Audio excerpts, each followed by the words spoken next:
പക്ഷേ ചിലരെങ്കിലും ആകെ ശരിയാണെന്ന് പറയാനുള്ള കാരണം അവർ നിർവഹിച്ചത് ഈ പറഞ്ഞ പോലെ ഡ്യൂട്ടി അല്ലേ എന്ന് ചോദിച്ചിട്ടുണ്ട്. തീർച്ചയായും അവർ നിർവഹിച്ചത് ഡ്യൂട്ടിയാണ്.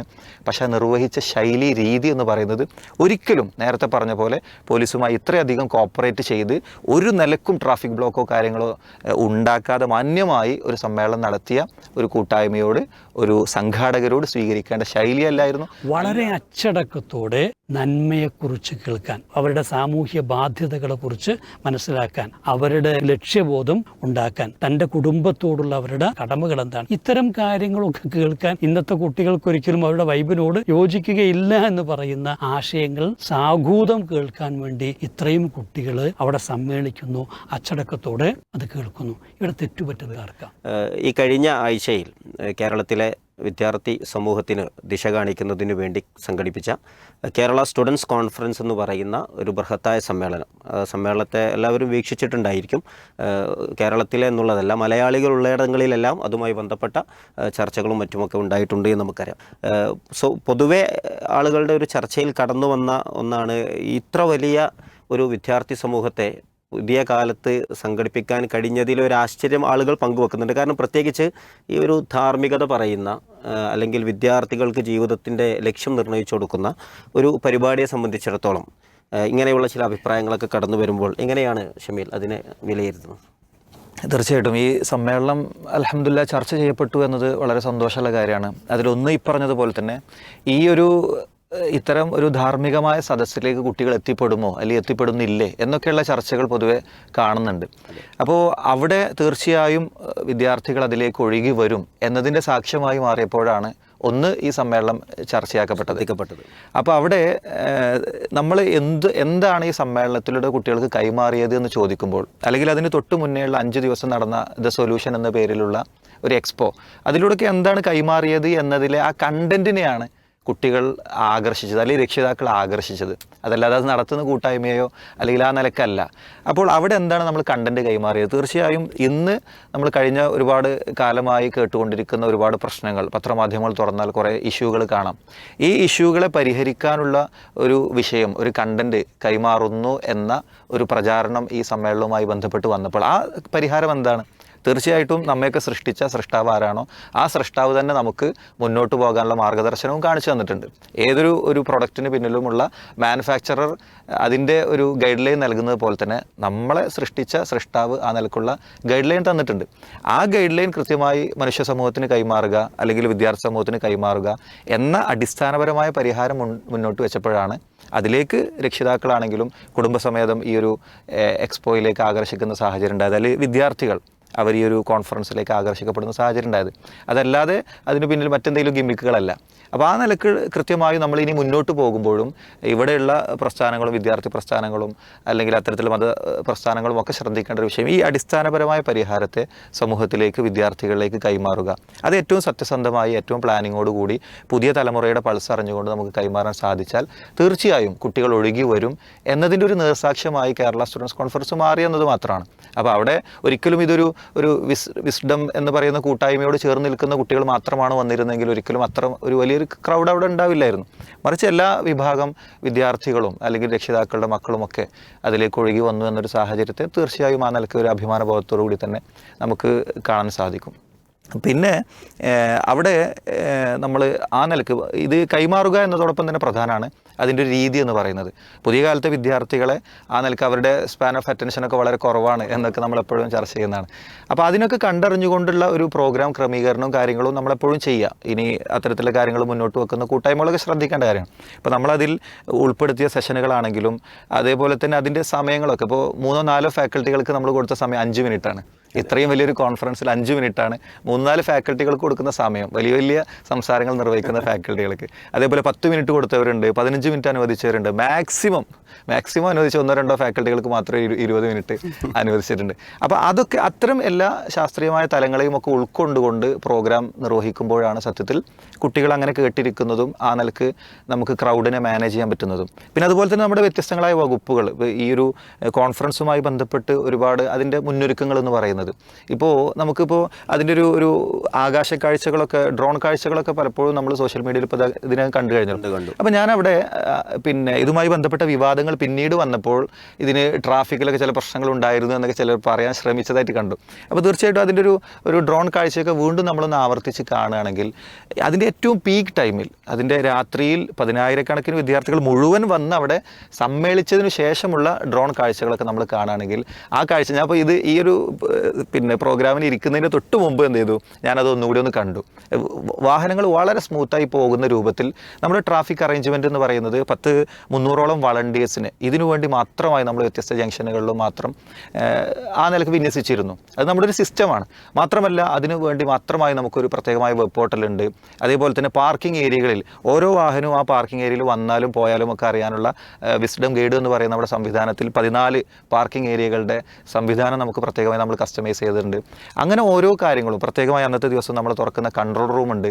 അവിടുന്ന് ലഭിക്കുന്ന നിർദ്ദേശങ്ങൾക്കനുസരിച്ച് മാത്രമേ സമ്മേളനത്തിൻ്റെതായ ഒരു വാഹനം അങ്ങോട്ടും ഇങ്ങോട്ടും ടൗണിലേക്കും പുറത്തേക്കൊക്കെ മൂവ് ചെയ്യപ്പെടുന്നൊരു സാഹചര്യം ഉണ്ടാവുള്ളൂ. ഇങ്ങനെ ഓരോ ക്രമീകരണങ്ങളും വെച്ച് നമ്മൾ മുന്നോട്ട് പോകുമ്പോഴാണ് ഇത്തരത്തിലൊരു ക്രൗഡിനെ നമുക്ക് മാനേജ് ചെയ്യാൻ കഴിഞ്ഞത്, അൽഹംദുലില്ലാഹ്. അതേപോലെ തന്നെ ഓരോ കാര്യങ്ങളും ഇപ്പോൾ പിന്നെ നമുക്ക് ഇവിടെ സമയം നഷ്ടമായ ചില സന്ദർഭങ്ങളുണ്ട്. അത് ഞാൻ പറയാൻ സൂചിപ്പിക്കുന്നൊരു സാഹചര്യം എന്താ വെച്ചാൽ, എന്തുകൊണ്ടൊരു 10 മണി കഴിഞ്ഞു എന്നതിൻ്റെ ഒരു വിശദീകരണം പലരും ചോദിക്കുന്നുണ്ടല്ലോ. അവിടെ നമ്മൾ ഈ ഒരു സമ്മേളനം ആരംഭിച്ച് കഴിഞ്ഞതിന് ശേഷം, ഒരു സമ്മേളനം എല്ലാ നിലക്കും സെറ്റായത് ഉദ്ഘാടന സെഷൻ അടക്കം കഴിഞ്ഞതിന് ശേഷം വിദ്യാർത്ഥികളുടെ ഒരു ഒഴുക്ക് തുടരുന്ന സന്ദർഭത്തിൽ നമുക്ക് സദസ്സ് വീണ്ടും ക്രമീകരിക്കേണ്ടി വരികയാണ്. ബഹുമാന നജീബ് കാന്തപുരം MLA ഒക്കെ സംസാരിക്കുന്നതിന് മുമ്പ് മൈക്കെടുത്ത് 2, 3, 4 പേരൊക്കെ ഒന്നിച്ച് മൈക്കെടുത്ത് സദസ്സ് എല്ലാ ഗ്യാപ്പുകളും ഫില്ല് ചെയ്ത് സ്റ്റേജിനെ ഏറ്റവും അരികത്തേക്ക് കസേരകളെല്ലാം റീപ്ലേസ് ചെയ്ത് ആ രൂപത്തിലൊക്കെയുള്ള ക്രമീകരണങ്ങൾക്ക് പോയപ്പോൾ നമുക്ക് കുറച്ചധികം സമയം നഷ്ടപ്പെട്ടു. അതേപോലെ നമ്മുടെ പ്രയർ വകുപ്പ്, ആ പ്രയർ വകുപ്പൊക്കെ അവർക്ക് നമ്മൾ അനുവദിച്ചിരുന്ന സമയം 37 മിനിറ്റായിരുന്നു. പ്രോഗ്രാം ടീം അനുവദിച്ച സമയം 37 മിനിറ്റാണ്. പക്ഷേ അവർ പറഞ്ഞു ഇത്രയധികം ക്രൗഡ് ഉണ്ട്, നമ്മളോട് ചർച്ച ചെയ്തു, നമുക്ക് 37 മിനിറ്റ് കഴിയില്ല, 1 മണിക്കൂർ വേണമെന്നാണ് ആവശ്യപ്പെട്ടത്. പക്ഷേ നമ്മൾ പരമാവധി പരിശ്രമിച്ച് അവരുടെ ഒരു വീണ്ടുമുള്ള ചില പ്ലാനുകളുടെ അടിസ്ഥാനത്തിൽ 50 മിനിറ്റ് കൊണ്ട് അത് ചെയ്തു. പക്ഷേ അവിടെ നമുക്ക് 13 മിനിറ്റ് നഷ്ടമായി. ഞാനിതൊക്കെ പറയുന്നത് എന്താ വെച്ചാൽ, അത്രമാത്രം ശാസ്ത്രീയമായി നമ്മൾ ക്രമീകരിച്ചാൽ നമ്മുടെ കൈകളിലില്ലാത്ത ചില സമയച്ചോർച്ചകൾ നമ്മളും സംഭവിക്കും.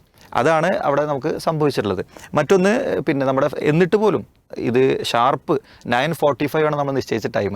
ആ 9:45 മുന്നേ അവസാനിപ്പിക്കാൻ വേണ്ടി അവസാനം സംസാരിച്ച ചില ഫാക്കൽറ്റികളൊക്കെ 1 മിനിറ്റോ 2 മിനിറ്റൊക്കെ കുറഞ്ഞ് സംസാരിക്കുന്ന ഒരു സാഹചര്യം ഉണ്ടായി. എന്നിട്ടും സ്വാഭാവികത എന്ന നിലയ്ക്ക് ഇത്തരം കാര്യങ്ങളൊക്കെ വെച്ചുകൊണ്ട് 10 മണിക്ക് ശേഷം ഏതാനും വിരലെണ്ണാവുന്ന ചെറിയൊരു സമയം കൂടി അധികം എടുക്കേണ്ട ഒരു സാഹചര്യം വന്നു എന്നതാണ് അവിടെ ഇപ്പോൾ ഒരു വിവാദമായതിൻ്റെ ഒരു പശ്ചാത്തലം കൂടി ഞാൻ പറഞ്ഞു വെച്ചു എന്ന് മാത്രം. അതിൽ സ്വാഭാവികമായിട്ടും ഇത് കേൾക്കുന്ന ആളുകൾക്ക് ഒരു സംശയം ഉണ്ടാവും, നിയമപാലകർക്ക് അവരുടേതായ അവകാശങ്ങളില്ല, അവർ അവരുടെ ഡ്യൂട്ടി അല്ലേ നിർവഹിച്ചത്, അത് അവർ നിർവഹിക്കേണ്ടതില്ലേ എന്നുള്ളൊരു ചോദ്യം സ്വാഭാവികമായിട്ടും ഇത് കേൾക്കുന്ന ആളുകൾക്ക് ഉണ്ടാവും. അതിനോട് എന്ത് നമ്മൾ പ്രതികരിക്കണം? അത് തന്നെയാണ് നമ്മൾ കഴിഞ്ഞ ദിവസങ്ങൾ ഇത് സത്യത്തിൽ ഇതൊരു വിവാദമാകുന്നൊരു സാഹചര്യം ഒരിക്കലും നമ്മൾ ഇഷ്ടപ്പെടുന്നതല്ല. പക്ഷേ അവിടെ വിവാദമായപ്പോൾ ഇത് വീണ്ടും പറയേണ്ടി വരുന്ന സാഹചര്യം എന്താ വെച്ചാൽ, ഈ നിയമപാലകർ വരുന്നു, തീർച്ചയായും നമ്മളോട് പറയുന്നു ഷാർപ്പായി ഇപ്പോൾ അവസാനിപ്പിക്കണം എന്ന് പറയാനുള്ള റൈറ്റ് അവർക്കുണ്ട്. അതവർ നിർവഹിക്കുന്നതിന് നമ്മൾ അപ്രീഷിയേറ്റ് ചെയ്യാണ് ചെയ്യുക, യാതൊരു സംശയമില്ല. അതവർ വരുന്നു, നമ്മളെ റിമൈൻഡ് ചെയ്യുന്നു, അല്ലെങ്കിൽ ആ നിലക്ക് സംസാരിക്കുന്നതിന്. കാരണം നമ്മളെന്ന ഈ ഒരു പ്രസ്ഥാനവും അതുപോലെ തന്നെ മിക്ക മുസ്ലിം സംഘടനകളുമൊക്കെ ആ നിലക്ക് തന്നെ നിയമം മാനിച്ചുകൊണ്ട് കൃത്യമായി എല്ലാ കാര്യങ്ങളും കൃത്യമായി ചെയ്തു പോകുന്നവരാണ്. പക്ഷേ ഇവിടെ എന്തുകൊണ്ട് ഇതൊരു വിവാദമായി, അല്ലെങ്കിൽ എന്തുകൊണ്ട് ഇതിനെതിരെയുള്ള ഒരു പ്രതിഷേധം നമ്മൾ അറിയിച്ചു എന്ന് ചോദിച്ചാൽ, അവിടെ സ്വീകരിക്കപ്പെട്ടൊരു ശൈലി, രീതി എന്ന് പറയുന്നത് നമ്മുടെ ഒന്നും പരിചയത്തിൽ, അല്ലെങ്കിൽ ഞാനൊക്കെ ഒരു പക്ഷേ സംഘാടന രംഗത്ത് കുറച്ച് ചെറിയ ആളായിരിക്കാം, അവിടെ അതിനുശേഷം സംസാരിച്ച മുതിർന്ന നമ്മുടെയൊക്കെ നേതാക്കന്മാരടക്കം പറഞ്ഞ് ഇത് ചരിത്രത്തിൽ ഇല്ലാത്തതാണ്. അതെന്താന്നുള്ളത് പലപ്പോഴും ഇതിനെ വിമർശിച്ചുകൊണ്ടേത് ഇത്തരം ഉണ്ടായൊരു പ്രശ്നത്തെ നേരെ നെഗറ്റീവായ ശൈലിയിൽ അഭിസംബോധന ചെയ്ത 1-2 പ്രൊഫൈലുകളൊക്കെ നമ്മൾ കണ്ടു. അവർ പോലും മനസ്സിലാക്കാത്തൊരു വിഷയമാണ് ഇതിന് പോലീസ് സ്വീകരിച്ചൊരു ശൈലി എന്ന് പറയുന്നത്. അതിനെ മാത്രമാണ് എന്ത് ചെയ്യുന്നത് നമ്മളിവിടെ പ്രശ്നവൽക്കരിക്കുന്നത്. അതല്ലാതെ 1-2 മിനിറ്റ് കൂടിയാൽ പോലും അവർ ഈ നിലക്ക് വന്ന് പറയേണ്ടവരാണ്, അതിന് ഉത്തരവാദിത്വം ഏൽപ്പിക്കപ്പെട്ടവരാണ്. എന്തായിരുന്നു ആ ശൈലി? ആ ശൈലിയുടെ ആദ്യ മുഖങ്ങൾ ഇപ്പോൾ നമുക്ക് വീഡിയോയിൽ കാണാൻ കഴിയില്ല. കാരണം ഇങ്ങനെ ഒരു ശൈലി സ്വീകരിക്കുന്നു വിചാരിച്ച് ക്യാമറ വെച്ചിരിക്കല്ലോ നമ്മൾ. അപ്പോൾ ഞാൻ ആ വേദിയിലുണ്ട്, അതുപോലെ നമ്മുടെ പല നേതാക്കന്മാരൊക്കെ ആ വേദിയിലുണ്ട്. അപ്പോൾ പോലീസ് നേരെ വന്നുകൊണ്ട് സ്റ്റേജിലേക്ക് പ്രവേശിക്കുന്നു. സ്റ്റേജിന് അരികത്തുള്ള നമ്മുടെ പിന്നെ ഭാരവാഹികൾ സംസാരിക്കുകയോ അല്ലെങ്കിൽ നമ്മളെ വിളിച്ചുകൊണ്ട് ഇതൊന്നുമില്ല. നേരെ കുതിച്ചെത്തിക്കൊണ്ട് വേദിയിലേക്ക് കയറുന്നു. സ്റ്റേജിലേക്ക്, വേദി എന്ന് പറയുമ്പോൾ എല്ലാവരും വിചാരിക്കും ആ സമ്മേളന നഗരിയാണ്. അല്ല, സ്റ്റേജിലേക്ക് കയറുന്നു. സ്റ്റേജിലേക്ക് കയറി വന്നുകൊണ്ട് ആ നിലയ്ക്ക് നിലക്ക് മൈക്ക് പോയിന്റ് അടുത്തുകൊണ്ട് പിന്നെ വിരൽ ചൂണ്ടിക്കൊണ്ട് നിർത്തട എന്നൊക്കെ പറഞ്ഞ് ആക്രോശിക്കുന്ന ഒരു രീതി, അതൊരിക്കലും ആ വീഡിയോ ആയിട്ട് നമ്മുടെ കയ്യിലില്ല. കാരണം നമ്മളാരും പ്രതീക്ഷിക്കുന്നില്ല അങ്ങനെ സംഭവിക്കുന്നുള്ളത്. അതെങ്ങാനും ഉണ്ടായിരുന്നെങ്കിൽ ആരും തന്നെ ആ ശൈലി ശരിയാണ് അല്ലെങ്കിൽ പോലീസ് ചെയ്തത് അവിടെ ശരിയാണ് എന്നൊരിക്കലും പറയില്ലായിരുന്നു. പക്ഷേ ചിലരെങ്കിലും ആകെ ശരിയാണെന്ന് പറയാനുള്ള കാരണം അവർ നിർവഹിച്ചത് ഈ പറഞ്ഞ പോലെ ഡ്യൂട്ടി അല്ലേ എന്ന് ചോദിച്ചിട്ടുണ്ട്. തീർച്ചയായും അവർ നിർവഹിച്ചത് ഡ്യൂട്ടിയാണ്. പക്ഷേ ആ നിർവഹിച്ച ശൈലി, രീതി എന്ന് പറയുന്നത് ഒരിക്കലും നേരത്തെ പറഞ്ഞ പോലെ പോലീസുമായി ഇത്രയധികം കോപ്പറേറ്റ് ചെയ്ത് ഒരു നിലക്കും ട്രാഫിക് ബ്ലോക്കോ കാര്യങ്ങളോ ഉണ്ടാക്കാതെ മാന്യമായി ഒരു സമ്മേളനം നടത്തിയ ഒരു കൂട്ടായ്മയോട്, ഒരു സംഘാടകരോട് സ്വീകരിക്കേണ്ട ശൈലിയല്ലായിരുന്നു.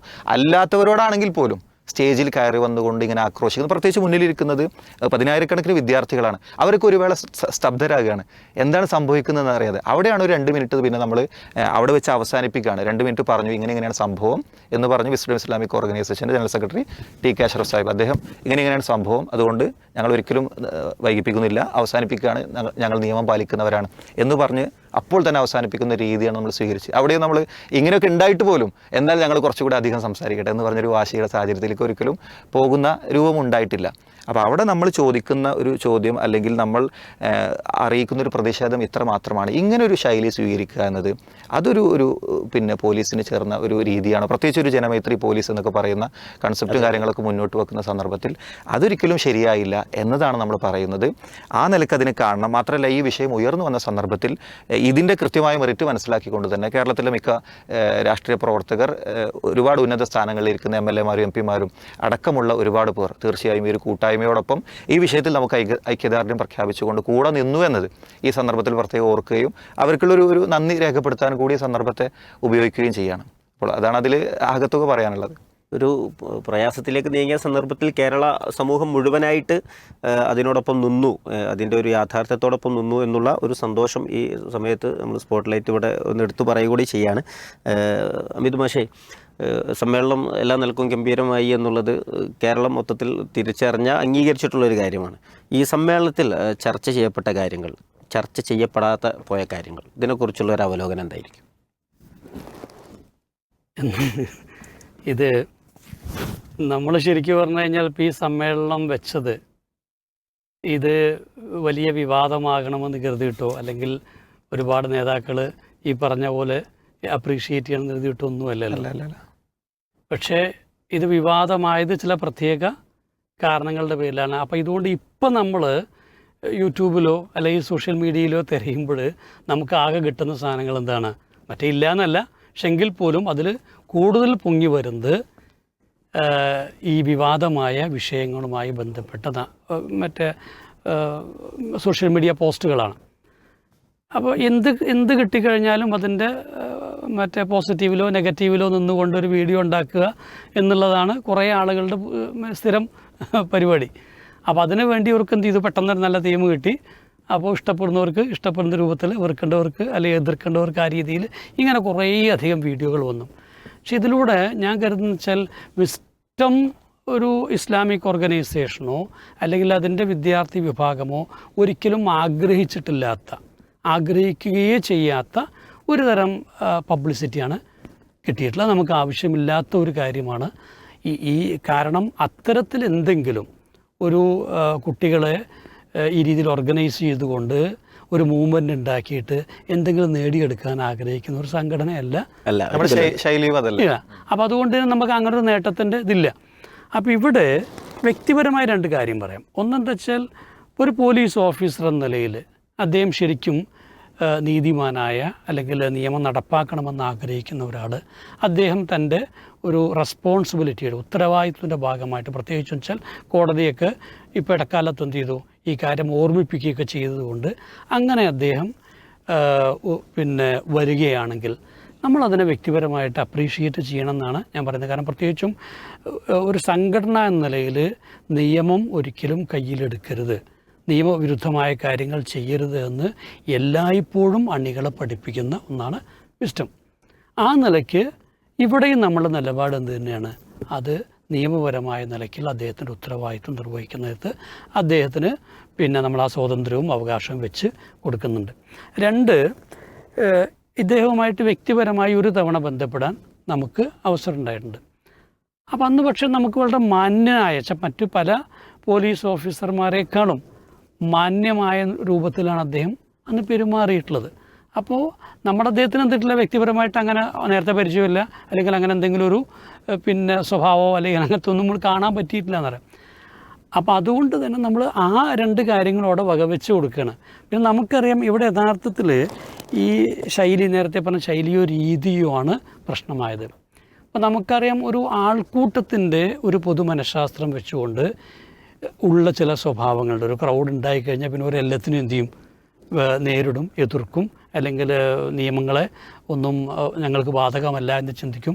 ഇത്തരത്തിൽ ആണ് ഈ ഒരു ആൾക്കൂട്ടവും അല്ലെങ്കിൽ ഈ പിന്നെ വിദ്യാർത്ഥികളുടെ ഈ കൂട്ടായ്മയും എന്ന് അദ്ദേഹം തെറ്റിദ്ധരിച്ചിട്ടുണ്ടെങ്കിൽ അതാണ് ഏറ്റവും സങ്കടകരമായിട്ടുള്ള കാര്യം ഞാൻ പറയാം. കാരണം വെച്ചാൽ എന്താണ് വിസ്റ്റം എന്നുള്ള ഒരു സംഘടന എന്നുള്ളതും അതിൻ്റെ നയനിലപാടുകൾ എന്താണ്, പ്രത്യേകിച്ചും അതിൻ്റെ സാമൂഹിക കാഴ്ചപ്പാട് എത്രമാത്രം മനുഷ്യമുന്തിയാണ്, അല്ലെങ്കിൽ രാജ്യത്തിൻ്റെ ഒരു നന്മയ്ക്ക് വേണ്ടിയുള്ളതാണ്, ഇത്തരം കാര്യങ്ങൾ മനസ്സിലാക്കാതെ പോയിട്ടുണ്ടെങ്കിൽ, അങ്ങനെ ഒരു തെറ്റിദ്ധാരണയിൽ നിന്നാണ് അത് ഉണ്ടായിട്ടുള്ളതെങ്കിൽ അതാണ് അദ്ദേഹവും അല്ലെങ്കിൽ സമാന മനസ്കരായിട്ടുള്ള പോലീസ് ഉദ്യോഗസ്ഥന്മാരും തിരുത്തേണ്ടതെന്നാണ് ആ വിഷയത്തിൽ നമുക്ക് പറയാനുള്ളത്.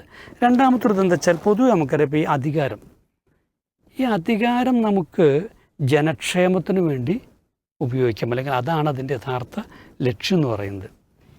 ഇനി ശത്രു സംഹാരത്തിന് വേണ്ടി എന്ത് ചെയ്യാം, അധികാരം ഉപയോഗിക്കാം.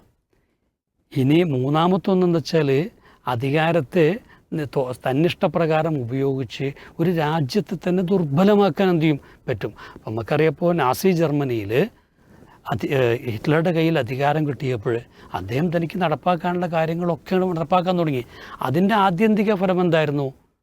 ഒരു 10-15 വർഷം തികയുന്നതിന് മുൻപേ ജർമ്മനി 2ആയിട്ട് എന്ത് ചെയ്തു, മറ്റേ പൊളിഞ്ഞു അല്ലേ, ശിഥിലമായി. അവിടെ ഉണ്ടായിരുന്ന പുരോഗതി എന്ത് ചെയ്തു, നിലച്ചു.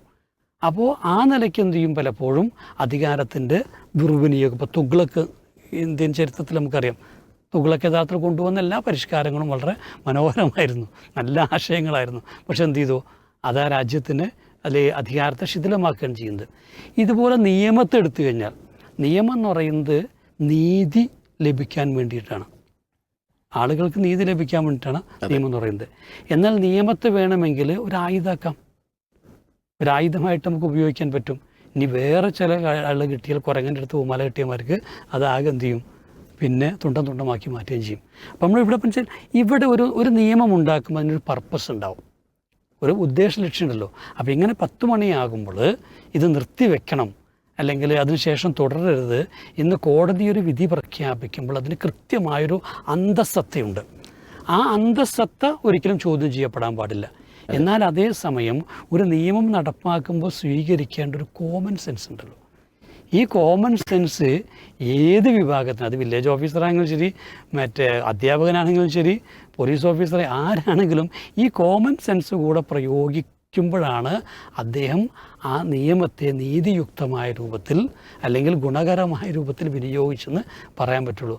അവിടെ നമ്മൾ എന്ത് ചെയ്യണം, ആരാണെങ്കിലും കൃത്യമായിട്ടൊരു ബോധം ഈ വിഷയത്തിൽ ഉണ്ടാകണം. നമ്മൾ അദ്ദേഹത്തെ ഓർമ്മിപ്പിക്കുക എന്നല്ല, പക്ഷെ നമുക്കെല്ലാവർക്കും ബാധകമായ ഒരു കാര്യം എന്ന നിലയിൽ, അല്ലെങ്കിൽ കുറേ കൂടെ എന്താണ്, ഒരു രാജ്യത്തിൻ്റെ കോൺസ്റ്റിറ്റ്യൂഷണലായിട്ടുള്ള ഈ നിലനിൽപ്പ് അതിന് നമ്മൾ ശക്തിപ്പെടുത്തണമെങ്കിൽ ഈ കോമൺ സെൻസ് അതിനകത്ത് എപ്പോഴും വേണമെന്നുള്ളതാണ് ഞാൻ പറഞ്ഞാൽ. ഇവിടെ നമുക്ക് അതിനൊക്കെ അപ്പുറം, ഇപ്പോൾ നിങ്ങൾ നേരത്തെ ചോദിച്ച നല്ലൊരു ചോദ്യം അതുകൊണ്ടാണ് പറയുന്നത്, ഈ ചർച്ച ചെയ്യപ്പെടാതെ പോയത് കാര്യങ്ങൾ അല്ലോ. ഇന്ന് പൊതുവേ ഈ വിദ്യാർത്ഥി സംഘടനകളൊക്കെ നടത്തുന്ന അവരുടെ സമ്മേളനങ്ങളുടെ പോലും അവസാനം എനിക്ക് കാണാൻ പറ്റും സംഗീത കച്ചേരി അല്ലെങ്കിൽ DJ പാർട്ടി. ഒരു കോളേജിൽ ഒരു ഫംഗ്ഷൻ നടക്കുകയാണെങ്കിൽ പോലും അതിൻ്റെയൊക്കെ എസെൻഷ്യൽ പാർട്ടാണ്, ഒഴിവാക്കാൻ വയ്യാത്ത ഭാഗമാണ് ഒരു DJ പാർട്ടി പോലുള്ള സാധനം. അതില്ലെങ്കിൽ അടുത്ത വർഷം യൂണിയൻ ഇല്ല എന്നുള്ളതാണ്. വെച്ചാൽ അങ്ങനെ ഒരു തെറ്റിദ്ധാരണയിലേക്ക് ആളുകൾ എത്തിപ്പെട്ടിട്ടുണ്ട്. മറ്റൊരർത്ഥത്തിൽ പറഞ്ഞാൽ ഒരു മിസ്റീഡിങ്, വിദ്യാർത്ഥി സമൂഹത്തെക്കുറിച്ച്, അവരുടെ താല്പര്യങ്ങളെക്കുറിച്ച്, അവരുടെ ആവശ്യങ്ങളെക്കുറിച്ച്, അവരുടെ കാഴ്ചപ്പാടിനെക്കുറിച്ചുള്ള ഏറ്റവും മലീമസമായ ഒരു ചിന്ത പുറത്തുണ്ടെന്ന് ഞാൻ പറയുന്നത്. അല്ലെങ്കിൽ ഇങ്ങനത്തെ ഒക്കെ വിജയിപ്പിക്കണമെങ്കിൽ ഇതൊന്നും ഇല്ലാതെ നടക്കൂല എന്നുള്ളത് ഒരു പാഠഭേദമാണ് ഈ വിദ്യാർത്ഥി സമ്മേളനം.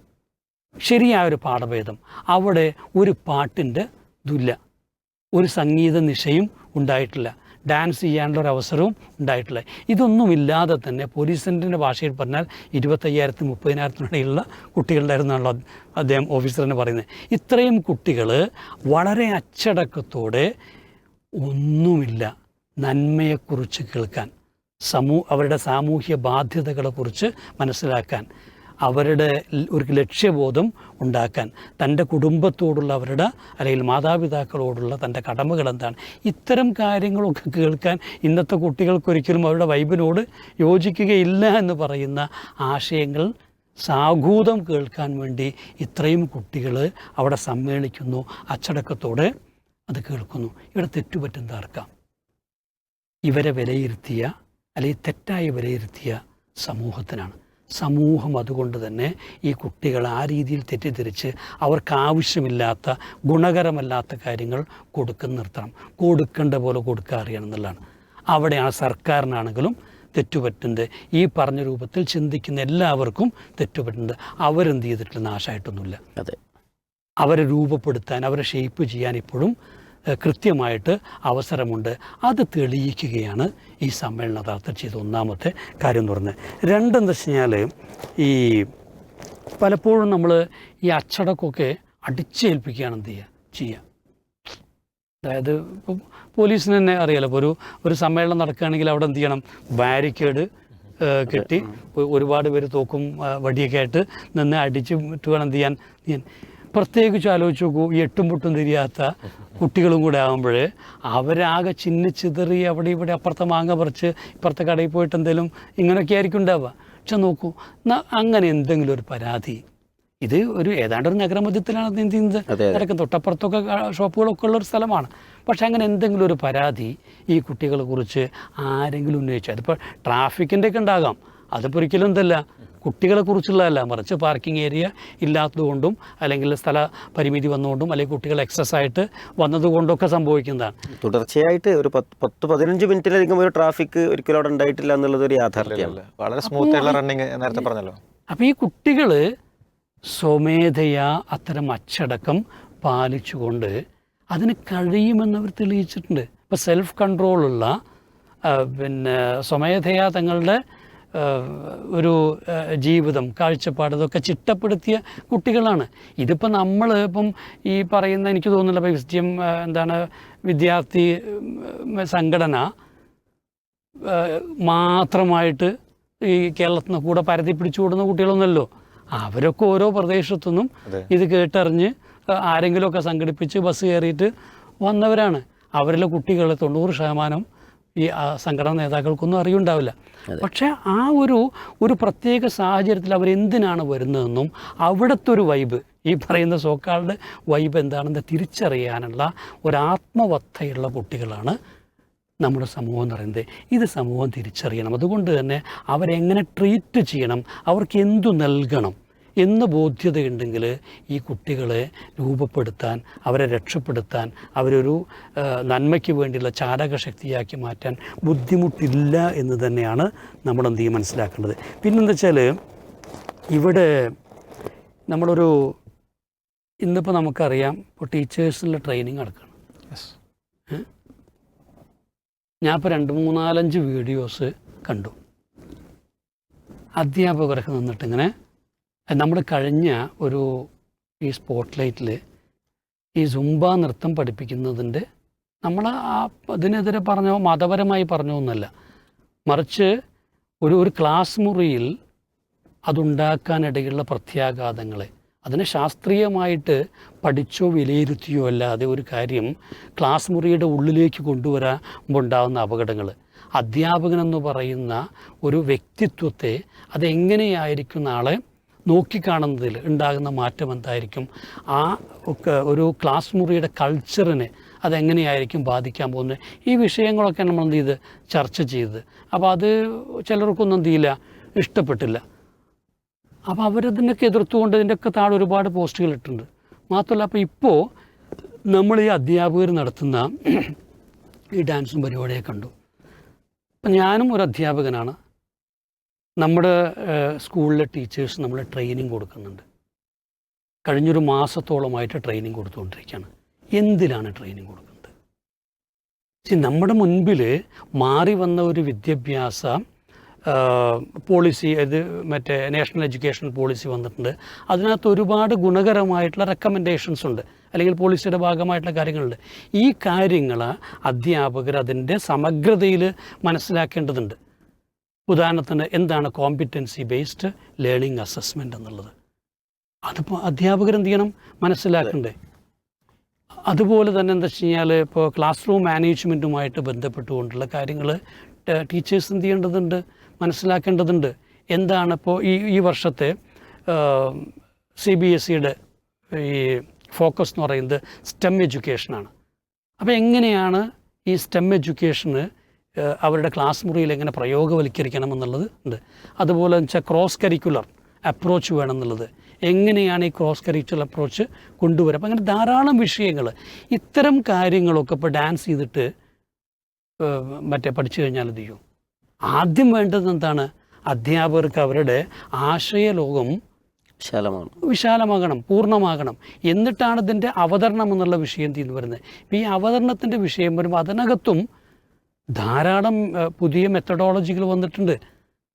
ഇവിടെ എന്താ വെച്ചാൽ വളരെ സ്യൂഡോ ആയ ഒരു രീതിയിൽ ഇതിനെ പരിഹരിക്കാമെന്നുള്ളൊരു തെറ്റിദ്ധാരണയിലേക്കാണ് സമൂഹത്തെ കൊണ്ടുപോകുന്നത്. ഇവിടെ നമ്മൾ മനസ്സിലാക്കേണ്ട ഒരു അപകടമുണ്ട്. അപ്പോൾ ഈവൻ CBSEയുടെ പോലും വിഷയത്തിൽ വന്നൊരു വലിയ വിമർശനമുണ്ട്. എന്താ വെച്ചാൽ ഒരു ഭാഗത്ത് ഈ പറഞ്ഞ NEPയുടെ ധാരാളം പോളിസികൾ വരികയും NGOs, ഇതിൻ്റെ പുറത്ത് നിൽക്കുന്ന കുറേ NGOs അവർക്ക് ആവശ്യമുള്ള പല കാര്യങ്ങളും ഇതിനകത്ത് തിരികെ കയറ്റാൻ വേണ്ടിയിട്ട് ഈ ഡിപ്പാർട്ട്മെൻറ്റിനെ സമീപിക്കുകയും എന്നിട്ട് അവരെ കുറേ കാര്യങ്ങൾ, ഇപ്പോൾ സെക്സ് എഡ്യൂക്കേഷനൊരു സാധനം കൊണ്ടുവരുന്നു, അതിനൊരു മൊഡ്യൂൾ ഉണ്ടാക്കുന്നു, ഈ മൊഡ്യൂൾ എന്ത് ചെയ്യണം? ഇതിനകത്ത് തിരികണം. ഇവിടെ പ്രശ്നം എന്താ വെച്ച് കഴിഞ്ഞാൽ നമ്മൾ പറയുന്ന ഒരേ സമയത്ത് നൂറുകണക്കിന് ആശയങ്ങളൊന്നും ഇംപ്ലിമെൻ്റ് ചെയ്യാനുള്ള ഗ്യാപ്പ് ഉണ്ടാവില്ല. ഓരോന്നായിട്ട് ഒരു പക്ഷേ കൊണ്ടുവരേണ്ടി വരും. ആവശ്യാധിഷ്ഠിതമായി പ്രയോറിറ്റൈസ് ചെയ്ത് ചെയ്യേണ്ട കാര്യങ്ങളാണ്. ഇവിടെ ഈ പറയുന്ന NGOs തങ്ങളുടെ താല്പര്യ നിർവഹണത്തിന് വേണ്ടിയിട്ട് ഇത്തരം ചില മൊഡ്യൂളുകളൊക്കെ ഇതിനകത്ത് കൊണ്ടുവരികയും ഇതും കൂടെ തൻ്റെ കൂട്ടത്തിൽ ഇംപ്ലിമെൻ്റ് ചെയ്യാൻ ശ്രമിക്കുന്നുണ്ട്. അവർക്ക് മോണിറ്ററി ബെനിഫിറ്റ് ഉണ്ടതിന് എന്നുള്ള വിമർശനം എന്താണ് CBSEയുടെ കേസിലുണ്ട്. ഞാൻ പറഞ്ഞാൽ ഇവിടെയും ഇത്തരത്തിൽ ചില ശക്തികൾ വർക്ക് ചെയ്യുന്നുണ്ട് നമ്മൾ കൃത്യമായിട്ട് സംശയിക്കണം.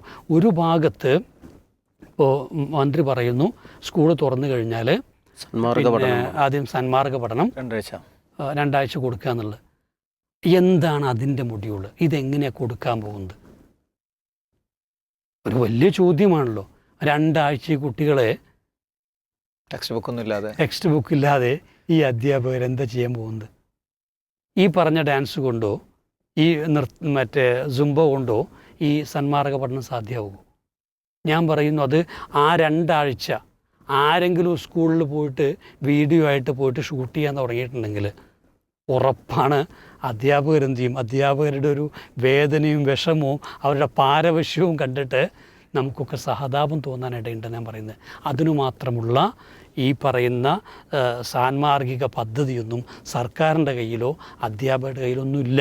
ഞാൻ പറഞ്ഞു വെച്ചാൽ ഇവിടെ ഈ തെറ്റായിട്ടുള്ള സൊല്യൂഷൻസാണ് നമ്മുടെ വിദ്യാഭ്യാസ രംഗത്തുള്ളത്. ശരിയായ സൊല്യൂഷൻ എന്താണെന്നുള്ളത്, ശരിയായ രീതിയും മാർഗവും എന്താണെന്നുള്ളത് കണ്ടുപിടിക്കാൻ പറ്റിയൊരവസരം കൂടിയാണ്. അങ്ങനൊരു പാഠം എന്താണ് ഇതിനകത്തുണ്ട്. നമുക്കറിയാം നമ്മളെന്ത് ചെയ്തിട്ടില്ല, യാതൊരുവിധ രാഷ്ട്രീയ ലക്ഷ്യങ്ങളും ഇല്ലാതെയാണ് ചെയ്യുന്നത്. അതൊന്ന് ആലോചിച്ച് നോക്കൂ. ആകെ കൂടെ എന്താണ് സാമൂഹ്യ പ്രതിബദ്ധത നിർവഹിക്കുക എന്നുള്ള ഒരേ ഒരു ലക്ഷ്യമാണുള്ളത്. ആർക്ക് വോട്ട് ചെയ്യാൻ നമ്മൾ പറയല്ലോ. അപ്പോൾ പൊതുവേ തോന്നുന്ന എന്താണ്, ചില രാഷ്ട്രീയ ലക്ഷ്യങ്ങളൊക്കെ ഉണ്ടാവുകയും രാഷ്ട്രീയ വിഷയങ്ങളൊക്കെ കത്തിക്കുകയും പറയുകയൊക്കെ ചെയ്താലേ കുട്ടികളെ കൂടെ നിൽക്കുള്ളൂ എന്നുള്ളതാണ്.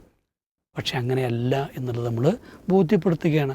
കുട്ടികൾക്ക് നമുക്കറിയാം ലോക ചരിത്രത്തിൽ ഏറ്റവും വലിയ വിപ്ലവ ശക്തിയായിട്ടുള്ളതൊക്കെ വിദ്യാർത്ഥി സമൂഹമാണ്. ആ വിദ്യാർത്ഥി സമൂഹത്തിൻ്റെ അത്രയും രക്തസാക്ഷിത്വം വരിക്കാൻ മാത്രമുള്ള സാമൂഹ്യ ബോധമുള്ള ആ ഒരു നമുക്കറിയാം ടിയാൻമെൻ സ്ക്വയർ പോലുള്ള ഒരു ചരിത്ര സന്ദർഭം ഉണ്ടായിട്ടുണ്ടല്ലേ, 1989 ചൈനയിൽ നടന്നിട്ടുള്ള ടിയാൻമെൻ സ്ക്വയർ. അവിടെ എന്താ വെച്ചാൽ ബുൾഡോസറിൻ്റെ കീഴെ തങ്ങളുടെ സ്വാതന്ത്ര്യത്തിന് വേണ്ടി അല്ലെങ്കിൽ അവരാഗ്രഹിച്ച പരിഷ്കാരങ്ങൾക്ക് വേണ്ടി ചതഞ്ഞെറിയാൻ തയ്യാറായതൊരു വിദ്യാർത്ഥി സമൂഹമാണ്. ഇപ്പോൾ അറബ് വസന്തം എന്ന പേരിൽ അറിയപ്പെടുന്ന, മുല്ലപ്പൂ വിപ്ലവം എന്നൊക്കെ പേരിൽ അറിയപ്പെടുന്ന, അതിൻ്റെ മുഴുവൻ മുന്നിലുമുണ്ടായിരുന്ന വിദ്യാർത്ഥി. അപ്പോൾ ചരിത്രത്തിൽ അങ്ങനത്തെ ഒരു ഇതുണ്ട്. അപ്പോൾ ആ ചരിത്രത്തിൽ നമ്മൾ കാണുന്ന വിദ്യാർത്ഥി സമൂഹം ഇപ്പോഴും ഉണ്ട് എന്നാണ് നമ്മൾ മനസ്സിലാക്കേണ്ടത്. എന്നാൽ അവരെ തിരിച്ചറിയാൻ ഇവിടെ കഴിയാതെ പോകുന്നുണ്ട്. ഇവിടെ ഇപ്പോൾ ഒരു വിദ്യാർത്ഥി സമൂഹം ഒരു വലിയ ചോദ്യത്തിനാണ്. അപ്പോൾ ഇവിടെ തെറ്റുപറ്റുന്നത് യഥാർത്ഥത്തിൽ പുറത്തു നിൽക്കുന്ന, അവരെ രൂപപ്പെടുത്തുന്ന, അവരിൽ തെറ്റായിട്ടുള്ള ആശയങ്ങൾ കുത്തിച്ചെലുത്തുന്ന, അവരെ കുരങ്ങങ്കളി കളിപ്പിക്കുന്ന കുറേ ഉപവിഭാഗങ്ങളാണ്, സ്ഥാപിത താല്പര്യങ്ങളുള്ള കുറേ പേരാണെന്നുള്ളത് വളരെ വ്യക്തമാണ്. അതുകൊണ്ട് തന്നെ നമ്മളതിനെ അങ്ങനെ തന്നെ കാണുന്ന പറയാം. നമുക്ക് ഈ നാസി ജർമ്മനിയിൽ വൈറ്റ് റോസ് സൊസൈറ്റി എന്ന് പറയുന്ന, നമുക്കറിയാം ഇന്ത്യയെക്കാളും വളരെ എന്താ പറയുക ക്രൂരമായ ഒരു ചരിത്ര സന്ദർഭത്തിലൂടെ ജർമ്മനി കടന്നുപോയി. എന്നുവെച്ചാൽ നാസികൾ അധികാരത്തിൽ വരികയും ചില പ്രത്യേക വിഭാഗങ്ങളെ ആ രീതിയിൽ വേട്ടയാടുന്ന ഒരവസ്ഥ വന്നു. എന്നാൽ അതിനകത്ത് നിന്നുകൊണ്ട് ഒരു വയലൻസ് ഒന്നും ഇല്ലാതെ സമൂഹത്തെ ബോധവൽക്കരിക്കാൻ ശ്രമിച്ച ഒരു കൂട്ടായ്മ ഉണ്ടായി. ആലോചിച്ച് നോക്കും, 16, 15, 17 വയസ്സായ കുട്ടികൾ ചേർന്നിട്ട്, അത് തന്നെ ഒരു ഐഡൻറ്റിറ്റി ഒന്നും എന്താണ് വ്യക്തമാക്കാത്ത രൂപത്തിൽ എത്ര എന്താ പറയുക ബുദ്ധിപരമായിട്ടാണ് അവർ പാംഫ്ലെറ്റുകളും ലീഫ്ലെറ്റുകളൊക്കെ എഴുതി സൈക്ലോസ്റ്റൈൽ ചെയ്ത് സമൂഹത്തിനിടയിൽ വിതരണം ചെയ്ത് പോലീസ് പോലും അന്തം വിട്ടു. ഇതാരാന്ന് എന്ത് ചെയ്യുന്നില്ല, പിടികിട്ടുന്നില്ല. അപ്പോൾ പിന്നീട് തുറുങ്കലടക്കപ്പെടുകയും തൂക്കിക്കൊലയ്ക്ക് വിധേയമാക്കുകയും ചെയ്തിട്ടുണ്ട്. അപ്പോൾ അങ്ങനെയുള്ളൊരു വലിയ സമൂഹത്തിൻ്റെ ഇടയിൽ ഇന്നിപ്പോൾ ആകെ എന്താണ്, ഇവർ വേടൻ്റെ ആളുകളാണ്, ഇവർ സുംബൻ്റെ ആളുകളാണ്, ഇവരല്ലെങ്കിൽ MDMൻ്റെ ആളുകളാണ് എന്ന രൂപത്തിൽ മാത്രം ചിന്തിക്കുകയാണ്. അപ്പം ഞാൻ പറഞ്ഞതെന്ന് വെച്ചാൽ ഇങ്ങനൊരു അതൊക്കെ ശരിക്കും പറഞ്ഞാൽ കൂടുതൽ കുത്തിച്ചെലുത്താൻ ശ്രമിക്കുന്നത് ഒരു തലമുറ എന്നുള്ള എണ്ണ തേക്കലാണെന്നുള്ളതാണ്. അതിലേക്ക് പോകാതിരിക്കുകയാണ് നമ്മൾ വേണ്ടത്. അപ്പം ഇനി എന്തായാലും സ്കൂൾ തുറക്കാൻ പോവുകയാണ്. അപ്പോൾ അതിൻ്റെ മുൻപ് തന്നെ കൃത്യമായൊരു ബോധം എന്താണ് ഈ വിഷയത്തിൽ ഉണ്ടാകണം എന്നുള്ളതാണ്. അതായത് വെറുതെ ഈ ഭ്രമങ്ങളുടെ പിറകെ പോകുന്നവർ മാത്രമല്ല, ഭ്രമങ്ങൾ സൃഷ്ടിക്കാൻ ഇവിടെ ശ്രമം നടക്കുന്നുണ്ട്. അവരുടെ ലക്ഷ്യബോധത്തെ പരുവപ്പെടുത്താൻ ശ്രമിക്കുന്നതിന് പകരം ആ ലക്ഷ്യബോധത്തെ അട്ടിമറിക്കാനുള്ള ശ്രമങ്ങൾ നടക്കുന്നുണ്ട്. അതുകൊണ്ട് നമ്മൾ വളരെ മാന്യമായി, വളരെ സ്നേഹത്തോടെ ഈ വിദ്യാഭ്യാസ രംഗത്തുള്ള എല്ലാവരോടും നമുക്ക് പറയാനുള്ള കാര്യം വെച്ചാൽ ഇന്ന് സ്വീകരിക്കുന്ന ചില രീതികൾ തെറ്റുണ്ട്. നമ്മൾ ഇപ്പോൾ സന്മാർഗം പഠിപ്പിക്കേണ്ടി വരുന്നു എന്ന് പറയാനുള്ള കാരണം ചിലതുണ്ട്. ഇപ്പോൾ നമുക്കറിയാം, തൃശ്ശൂരിൽ കോളേജിൻ്റെ മുൻപിൽ ഒരു സ്ത്രീയുടെ മറ്റേ എന്താണ് പറയാൻ പാടില്ലാത്ത അവയം എന്നിട്ട് നീയൊക്കെ നിൻ്റെ അമ്മയുടെ ഇതിലൂടെയാണ് പുറത്തു വന്നത് എന്ന് പഠിപ്പിച്ച വിദ്യാർത്ഥി സമൂഹം ഉണ്ടായിട്ടുണ്ട്. അത്തരത്തിലുള്ള ക്രൂരമായിട്ടുള്ള അറിവുകൾ പകർന്നു കൊടുത്ത് ഈ സമൂഹത്തെ വഴിതെറ്റിച്ചിട്ടുണ്ടെങ്കിൽ അവർ തന്നെയാണ് ഉത്തരം പറയേണ്ടത്. അല്ലാതെ ഇവിടെ ഉള്ള മതം പഠിപ്പിച്ചവരോ അല്ലെങ്കിൽ ആത്മീയതയെക്കുറിച്ച് ചിന്തിക്കാൻ പറഞ്ഞവരോ അത്തരത്തിലുള്ള ആരാധനകൾ ഏർപ്പെട്ട കുട്ടികളൊന്നുമല്ല. അത് നമ്മൾ എന്ത് ചെയ്യണം, മനസ്സിലാക്കണം. ആ തിരുത്തലിലേക്ക് കൊണ്ടുപോകാൻ നമുക്ക് കഴിയുമെന്നതിൻ്റെ ഏറ്റവും നല്ല ഒരു സൂചനയാണ്, ഒരു പാഠഭേദമാണ് ഈ ഒരു ഇതിൽ. അവസാനമായിട്ടൊരു കാര്യം പറയാം. ഞാൻ നമ്മൾ ഇന്ന് വെറുതെ അങ്ങനെ പരതിയപ്പോൾ കണ്ടതാണ്, നമ്മുടെ ഈ സമ്മേളനത്തിൻ്റെ കൗണ്ട് ഡൗൺ അങ്ങനെ ഇനി 100 ദിവസം, ഇനി 99 ദിവസം, ഇനി 98 ദിവസം എന്ന് പറഞ്ഞിട്ടുള്ള കൗണ്ട് ഡൗണിന് ഉണ്ട്. അപ്പോൾ ഓരോന്നിനും ഓരോ ദിവസവും എന്തുണ്ടായിരുന്നു, ഓരോരോ മെസ്സേജുകൾ, തീമുകളുണ്ടായിരുന്നു. ഞാൻ പറഞ്ഞാൽ അധ്യാപകരും വിദ്യാർത്ഥികളും പൊതുസമൂഹവും ഇത് കേൾക്കുന്നവരാരും ഉണ്ടെങ്കിൽ ദയവായിട്ട് ഒന്ന് എന്തായാലും സോഷ്യൽ മീഡിയയിൽ എപ്പോഴും നമ്മൾ കൈവയ്ക്കുന്നവരാണല്ലോ, ഒന്ന് പരതിയിട്ട് ആ 100-ാം ദിവസം തൊട്ടെന്ത് ചെയ്യുക, താഴോട്ടൊന്നിങ്ങനെ വന്നു കഴിഞ്ഞാൽ എത്രമാത്രം പരിപക്വമായ, എത്രമാത്രം നമ്മുടെ കാലഘട്ടത്തിന് ആവശ്യമുള്ള, എത്രമാത്രം കുട്ടികളെ തൊടുന്ന, എത്രമാത്രം ഒരുപക്ഷെ നമ്മുടെ ഈ ഒരു കാലഘട്ടത്തെ പരിവർത്തിപ്പിക്കാൻ പ്രേരിപ്പിക്കുന്ന, ചിന്തിക്കാൻ പ്രേരിപ്പിക്കുന്ന ആശയങ്ങളാണ് ആ ഒരു 100 ദിവസം കൊണ്ട് സമൂഹത്തിലേക്ക് പകർന്നു നൽകിയത് എന്ന് മനസ്സിലാക്കാൻ പറ്റും. എല്ലാ കാലത്തും നമുക്കിങ്ങനെ ചേർത്ത് വെച്ച് വലിയ പോസ്റ്ററാക്കിയിട്ട് ഒരുപക്ഷെ എല്ലാ സ്കൂളുകളിലും പതിപ്പിച്ചു വെക്കാൻ പറ്റുന്ന രൂപത്തിലുള്ള സന്ദേശങ്ങളാണത്. അതുകൊണ്ട് തന്നെ ആ തിരിച്ചറിവിലേക്കാണ് സമൂഹം പോണത്. അത് വീണ്ടും ചർച്ച ചെയ്യപ്പെടുകയാണ് വേണ്ടത്. അതല്ലാതെ നമ്മളിതിൻ്റെ വിവാദങ്ങളിൽ ഒടുങ്ങിപ്പോകരുത് എന്നാണ് നമുക്ക് പറയാനുള്ളത്. സമ്മേളനം തീർത്തും ഒരു തിരുത്തായിരുന്നു എന്നാണ് നമ്മളിവിടെ വിലയിരുത്തിയത്. എല്ലാ നിലക്കും, പ്രോഗ്രാമിലും അതുപോലെ തന്നെ വിദ്യാർത്ഥി പങ്കാളിത്തത്തിലും അവിടെ ചർച്ച ചെയ്ത വിഷയങ്ങളിലും അതിൻ്റെ കെട്ടിലും മട്ടിലുമൊക്കെ അനുപമമായ രൂപത്തിൽ തന്നെ ഒരു തിരുത്ത് സമ്മാനിച്ച ഒരു മഹാസമ്മേളനമായി മാറി എന്നുള്ളതാണ്. വിമർശനങ്ങളുണ്ടാകാം, ആ വിമർശനങ്ങളെയൊക്കെ കേൾക്കാനും സ്വീകരിക്കാനുമൊക്കെ സംഘാടകർ തയ്യാറാവുകയും ചെയ്തു എന്നുള്ളത് ഈ ഒരു സമ്മേളനത്തിൻ്റെ മെറിറ്റായിട്ട് നമ്മൾ തിരിച്ചറിയുകയാണ്.